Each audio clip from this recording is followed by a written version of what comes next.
Дорогие друзья, уважаемые радиослушатели, телезрители, здравствуйте! Вашему вниманию в прямом эфире программа «Якутск сегодня». У микрофона с вами я, редактор Вета Вишнякова. Наши режиссеры Мария Новгородова, Николай Слепцов, Айдын, а в нашей студии гости, я с удовольствием его представлю. Сегодня в нашей студии отец Корнилий Священник, руководитель отдела социального служения и благотворительности Якутской епархии. Отец Корнилий, здравствуйте. Здравствуйте.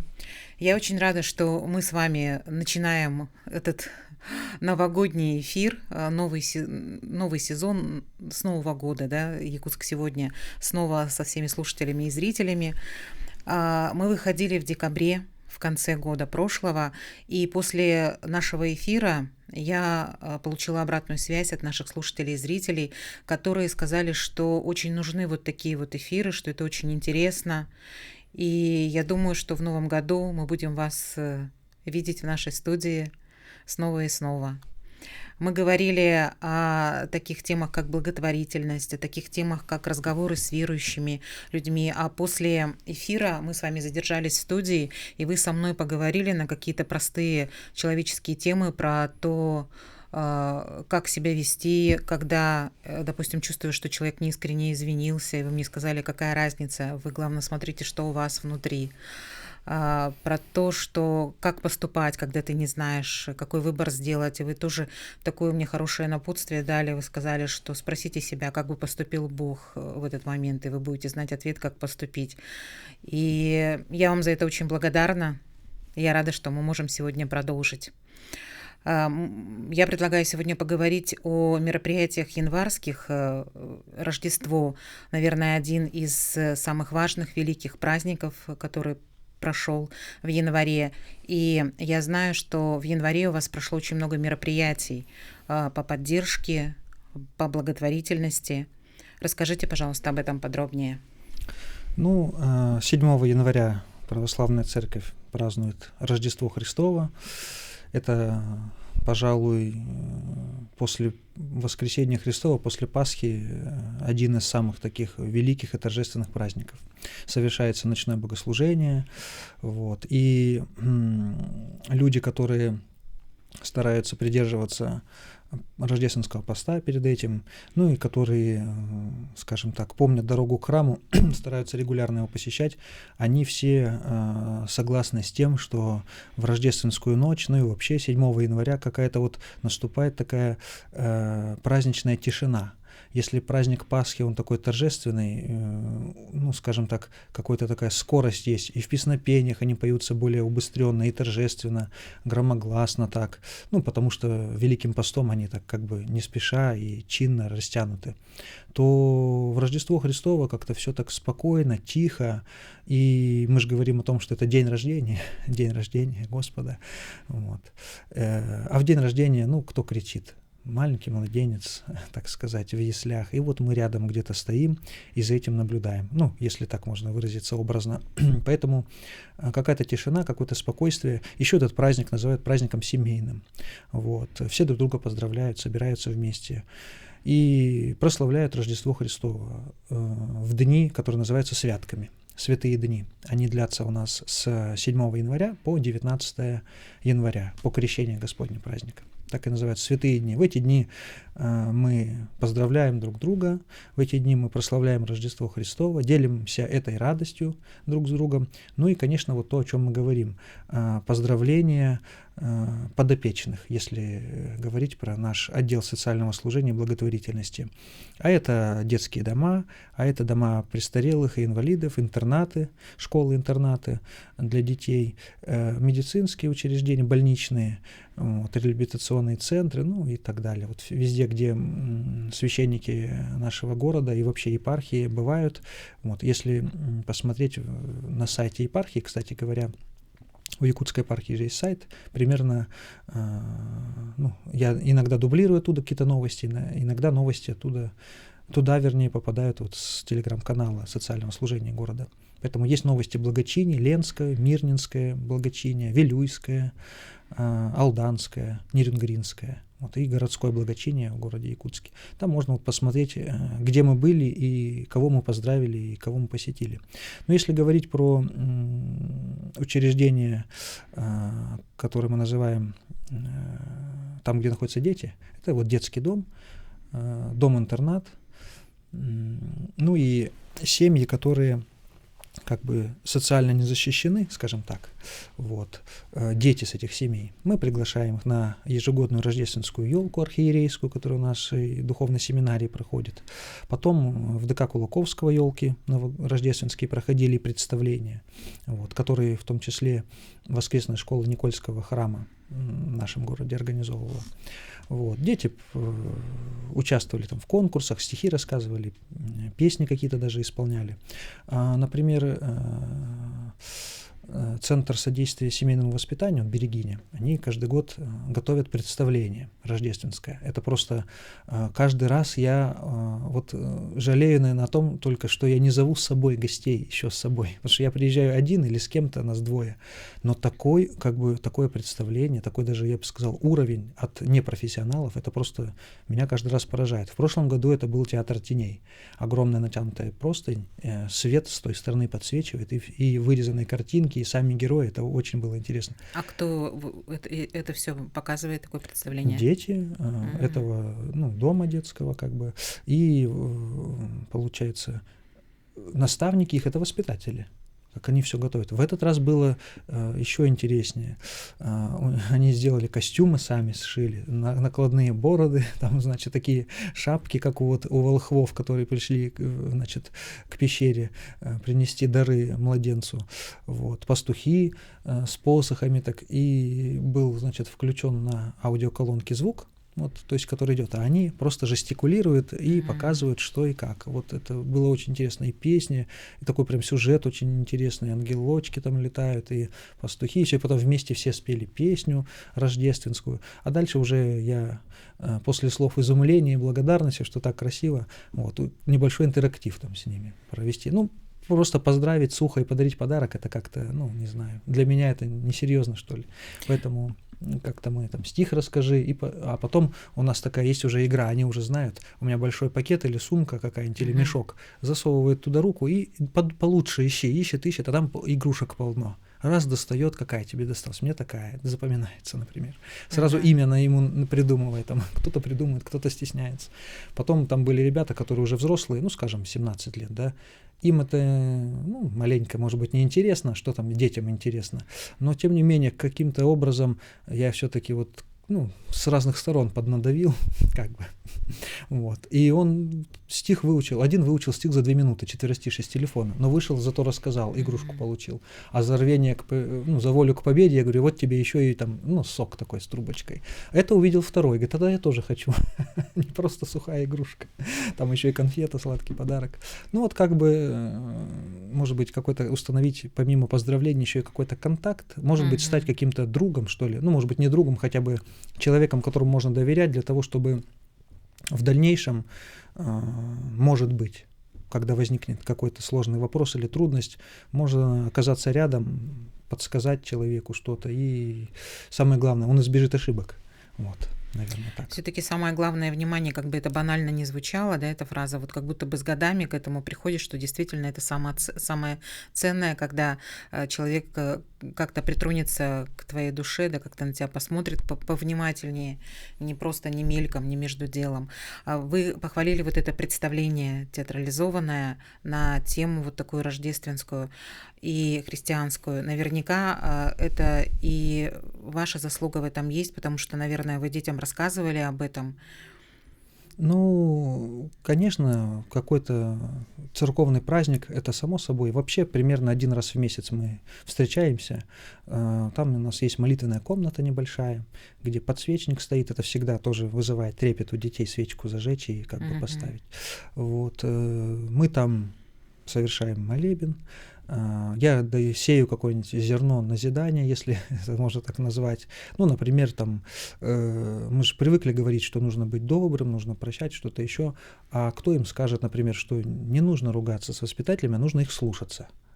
Когда им это говорят воспитатели, это одно. А когда им это вроде сказал кто-то кто-то со стороны, как бы, ну да, точно, говорю, а кто хулиганит там из вас, да, что на вас жалуется? Ну так, я шутя, они уже раз там, ну, задумываются, что.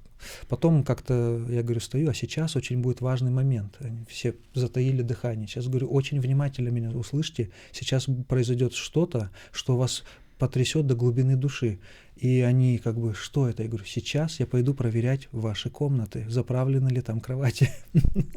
И все с криком бегут по своим комнатам заправлять кровати и вытирать пыль. Ну, как бы так.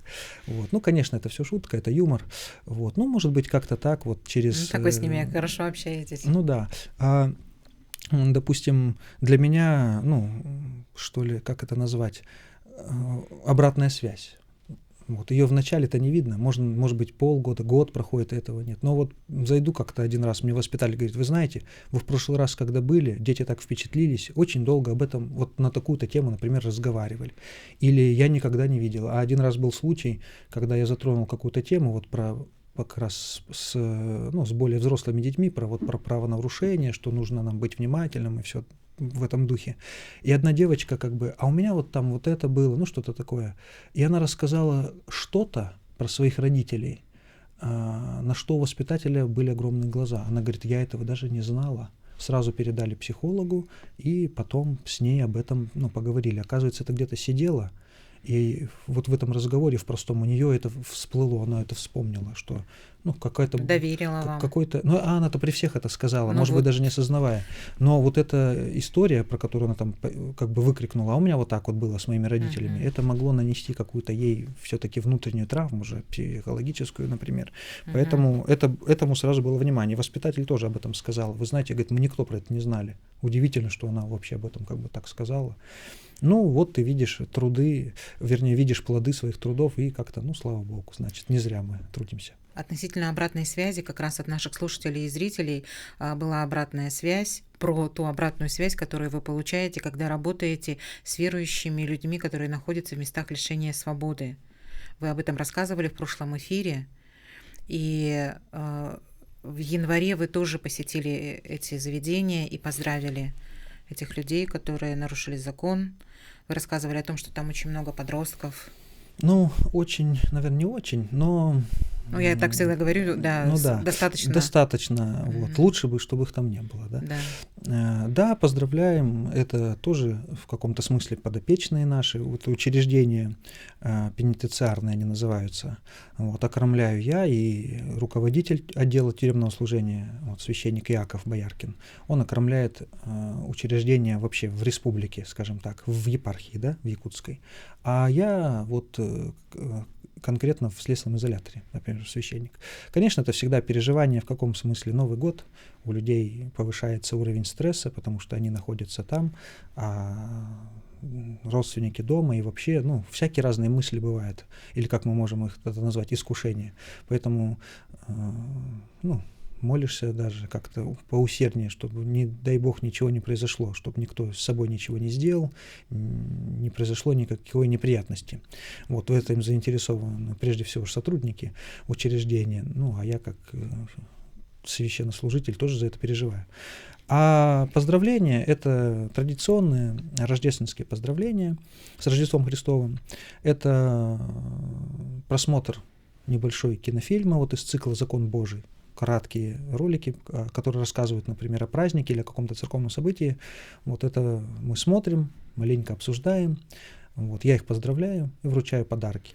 Как раз-таки акция «Тепло рождественской звезды», про которую мы говорили, те средства, которые были собраны, часть этих средств пошла на приобретение подарков, в том числе и в это учреждение тоже. Подарки несовершеннолетним.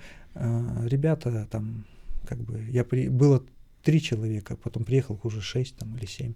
И так. Но все равно всех поздравили, всем пожелали, так сказать, стремиться к добру, удаляться от зла, помнить о том, что жизнь, она не состоит из 30 лет или 40. Довольно долго мы должны жить по замыслу Бога, скажем так.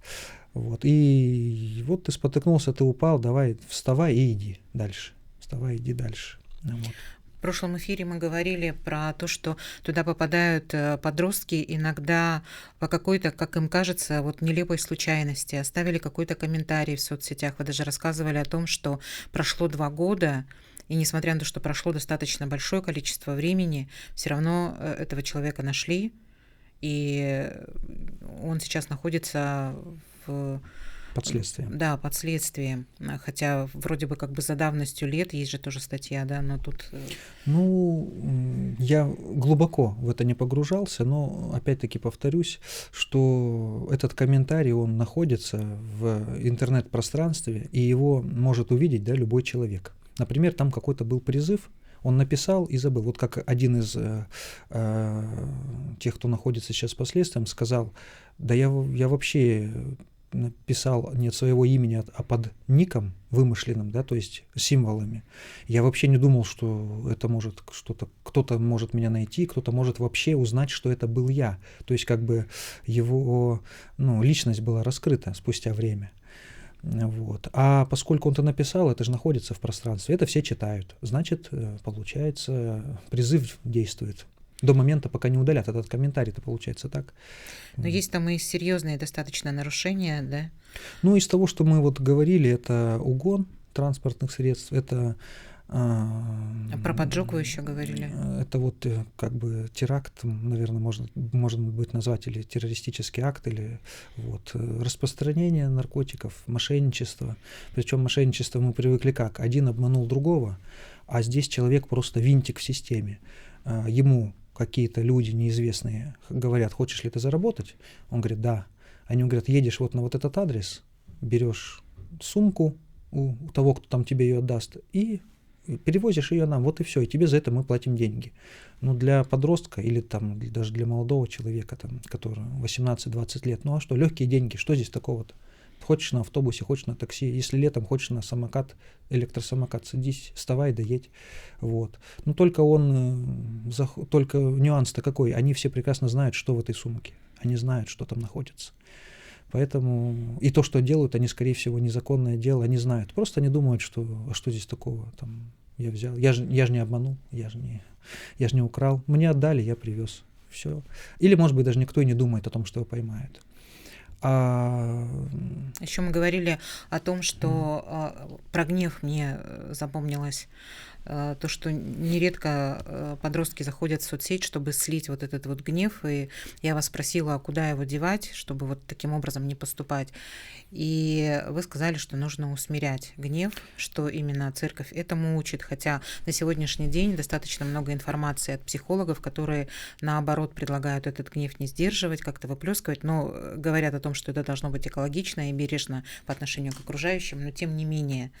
Ну, если мы говорим про духовную жизнь, то, конечно же, мы будем обращать внимание не на человека, который сегодня нас учит чему-то новому для нас, а мы посмотрим на опыт святоотеческий тех подвижников духовных и духоносных, которые жили задолго до того, как жили мы, и этот опыт из года в год и из века в век передается, и он имеет положительный все-таки результат. Поэтому святые отцы учат гнев, который в нас есть, конечно же, с помощью молитвы к Богу, об избавлении от этого гнева. Есть даже особые молитвы. Молитва от избавления от гнева. Так люди прямо просят Бога об этом. Через спасительные таинства церкви, если мы говорим о том, что человек крещен, это таинство исповеди, покаяния, таинство причащения тела и крови Христовой. Вот. А во всем остальном это, конечно же, работа над собой, труд духовный. Сегодня человек очень, мне кажется, склонен к лени. И к подвигу тоже он особо не радеет. Ну, хочется вот витаминку выпить и стать добрым. Такие витаминки есть, кстати, в определенных больницах, особых учреждениях. Тебе ее вкололи, и ты расслабился на несколько часов и спокоен, да? Но в духовной жизни, в настоящей, в реальной, конечно же, этого нет. Поэтому мы говорим о том, что святые отцы советуют этот гнев внутри себя подавлять, чтобы иссушить этот корень, который есть вот этот грех. А если мы будем давать ему выход, то мы будем удобрять это древо греховное. Оно будет только разрастаться. Каждый на себе это может проверить.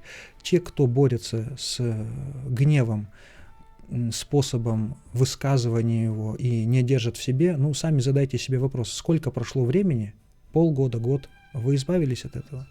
Если да, я думаю, что нет, Во наверное. втором блоке мы продолжим. Дорогие слушатели и зрители, оставайтесь. Будем говорить о крещении, которое вот-вот наступит.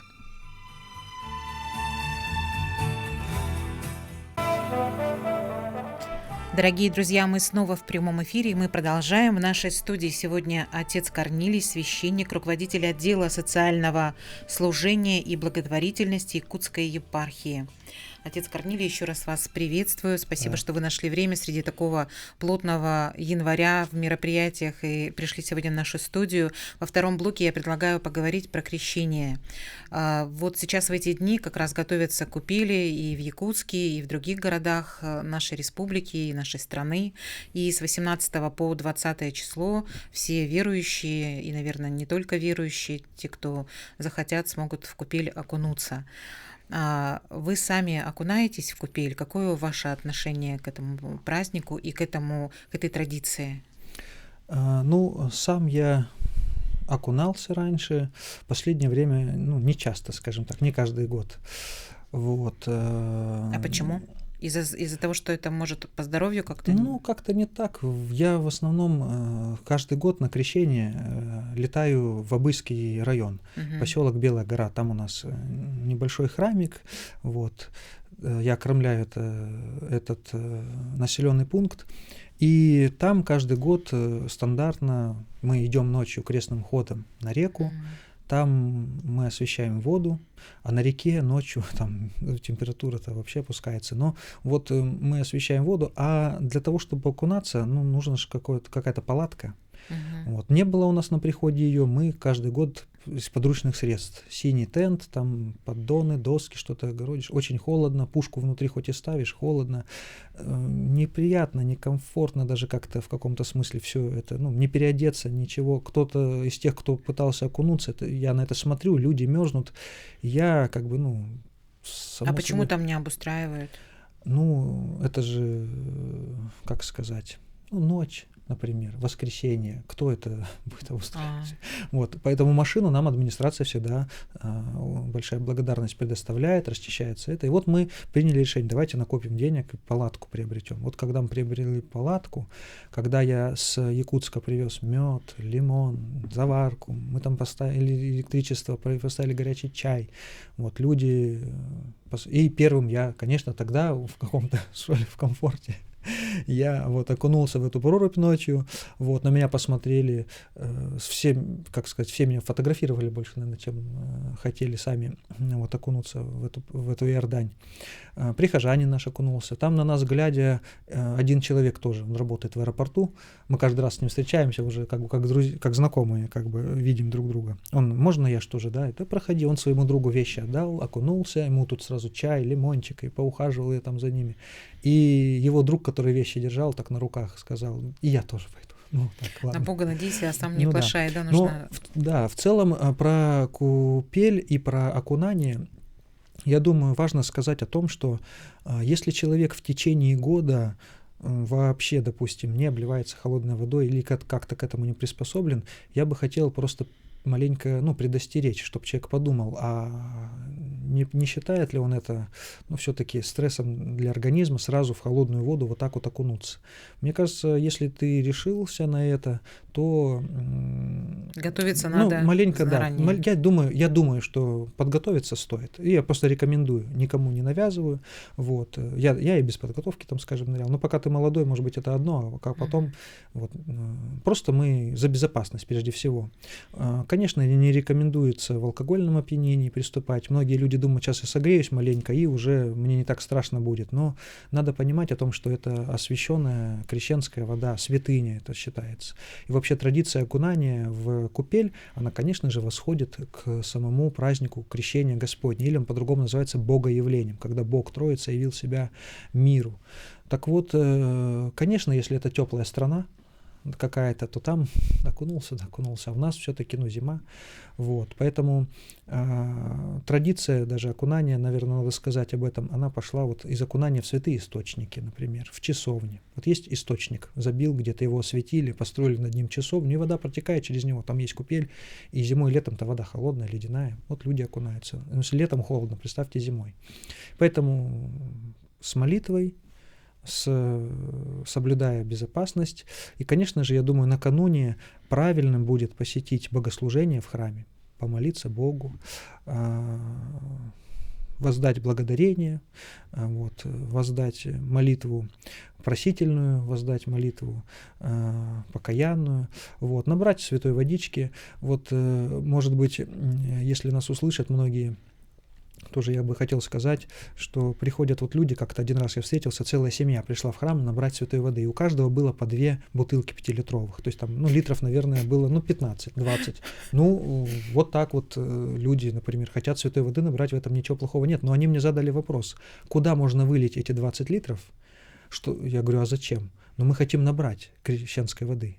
Так вот, можно вполне в эту воду, которая уже там в этой бутылке, налить немножко освященной крещенской воды, и она освещается, как бы, естество все целиком в этом сосуде, в бутылке или нет.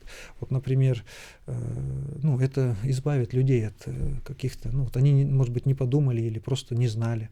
А говорят же, что из всех источников в эту ночь и вода становится святой, то есть даже из-под крана можно набрать. Ну, на самом деле она становится освященной там, где ее освящает священнослужитель, архиерей или священник. Вот, если уж так. Конечно, ну, вы сейчас говорите, я, например, вспоминаю свою какую-то юные годы, когда я учился в школе, и я учился в автошколе, там, от военкомата на большегрузные машины, там, на автокран и прочее, и был вот, значит, ну, крещение Господне, и я как бы там, у нас же распорядок все-таки как-то к армейскому приближенный, я ночью все равно пошел в душевую кабину, включил там ледяную воду, вот, меня там поймали, ну, как сказать, увидели, там ругали потом на следующий день перед строем, что я не сплю ночью, а мне было все равно, я сказал, я чту праздник, и поэтому я святой водой там, значит, мылся, ну, надо мной все посмеялись, вот, а мне было как-то... Я считал, что я прав, например, все равно. Конечно, я потом узнал, что вода-то освященная, она на источнике, где ее осветили, но все равно, вот я тянулся к Богу так сказать, мне считалось это важным. Значит, в церковь можно прийти с абсолютно какой-нибудь маленькой посудой, да, тарой, маленькой бутылочкой, набрать чуть-чуть этой воды и просто потом добавлять ее в какую-то другую воду, и Да, если тебе можно, надо 5 литров. Можно, если вам надо 5 литров, наберите чистой воды 5 литров дома, поставьте ее, придите с маленькой бутылочкой, не толкайтесь, не ругайтесь, наберите спокойно воды и дома осветите ее, налив в этот большой сосуд, так сказать, и все. Вот. А у вас есть какие-то пожелания к прихожанам, кто приходит в церковь? Вот, допустим, в Рождество очень много людей приходят. Как правильно себя вести? Вот в крещенские праздники как правильно себя вести? И вот вы сказали, что нужно почитать молитву. А я слышала, что можно молиться вот, ну, своими словами, и не обязательно знать молитву. Все-таки обязательно? Ну, смотря о чем мы говорим. Если это мое какое-то покаянное, благодарственное или просительное прошение к Богу, ну, пожалуйста, помолись, как ты знаешь. Спасибо тебе, Господи, за то, что у меня есть, и за то, что я имею. Вот ты и помолился. Или, Господи, спаси и сохрани мою семью, моих детей, моих близких. Там. Или, Пресвятая Богородица, помогай нам. Вот. Или спаси и сохрани, Господи, наших воинов, которые сейчас на поле брани. Да. Дай им телесного здравия, избави их от смерти внезапной и плена. Да. Ну вот помолился человек, так и помолился. Вот. А если мы говорим о каком-то, ну, более углубленном и церковном и духовном понимании, конечно же, есть молитвы уже составленные. Например, молитва перед принятием святой воды. Вот. Вообще принято, конечно же, святую воду натощак утром принимать, вот, перед всякой пищей. Но в течение дня дальше можно принимать в любое абсолютно время. Одно главное только условие – это с молитвой. Прочитал молитву, в которой слова такие, что «Пусть, Господи, эта святая вода будет мне в оставление моих грехов, во исцеление моей души и тела, в благословение как бы меня, вот, прогнание всякого зла». Да? Вот, и человек, помолившись, возблагодарив Бога за эту святыню, пьет эту воду, вот, освящая тем самым как бы себя и свое естество. Настолько она, ну, как бы считается великой святыней, что даже вот в болезнях людям подают ее как лекарство, например. А вы тоже пьете святую воду? Ну да, я утром стараюсь выпить. Каждое утро? Ну да, что здесь такого? Налил воды, стаканчик, помолился, перекрестился, да выпил водички. То есть вы в крещении набираете вот какую-то посуду, да, с водой, добавляете ее потом в обычную воду? В каждом храме у нас есть бак освященной святой воды. Святая вода... Каждый день вообще есть? Каждый день, всегда. Каждую неделю совершается водосвятный молебен, и святая вода в храме есть абсолютно всегда. Некоторые крещенскую воду стараются сохранить на весь год. Тут, конечно, вопрос, зачем это делать. Понятно, если мы ее пьем, но это одно. А если вот некоторые люди мне говорили, вы знаете, у меня уже 2 года крещенская вода стоит и не портится. Кстати, есть такое чудесное вот свойство, как бы получается, необъясняемое никем, как вот святая вода не портится, например. Вот. Но и у меня вопрос первый: зачем вы 2 года храните святую воду у себя дома? Ну, выпивайте ее, да и все, а каждый год освящайте ее или разбавляйте как-то еще. Я понимаю, если мы на севере, вот я летаю, мы осветили воды в реке, люди набрали, причем весь поселок практически приходит за этой водой. На буранах приезжают там с бидонами, с огромными, по 20 литров, там с канистрами большими. Люди набрали, конечно, в храме она на весь год стоит.